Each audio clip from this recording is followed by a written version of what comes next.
Good morning, everyone. You'll have to pardon my voice today, please. It may not be in the best condition it's ever been.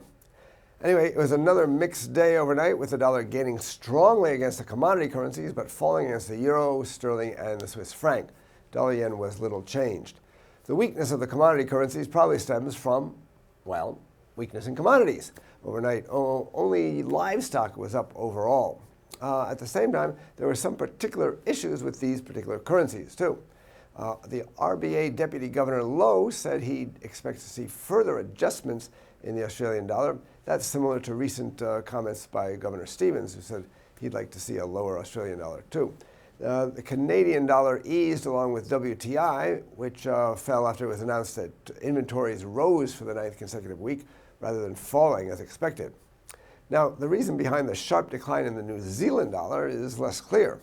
The New Zealand dollar was down 0.75% against the US dollar in the last 24 hours. That's the worst performance of any of the G10 currencies. It's probably due to, as I mentioned, the general decline in commodity prices overall, because the only specific news about the country was actually positive for the currency.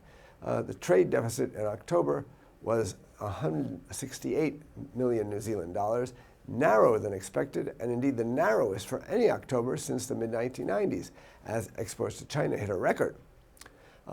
So in my view, the strong house price and jobs data from New Zealand means the pressure is still on the Reserve Bank of New Zealand to raise rates, and so I think the New Zealand dollar should be stronger, at least stronger than the Australian dollar. This could be a buying opportunity. For today, the main events are the second estimate of UK GDP for the third quarter. That's expected to be the same as the initial estimate at plus 0.8% quarter on quarter. Later on the day from the US, we have the weekly jobless claims.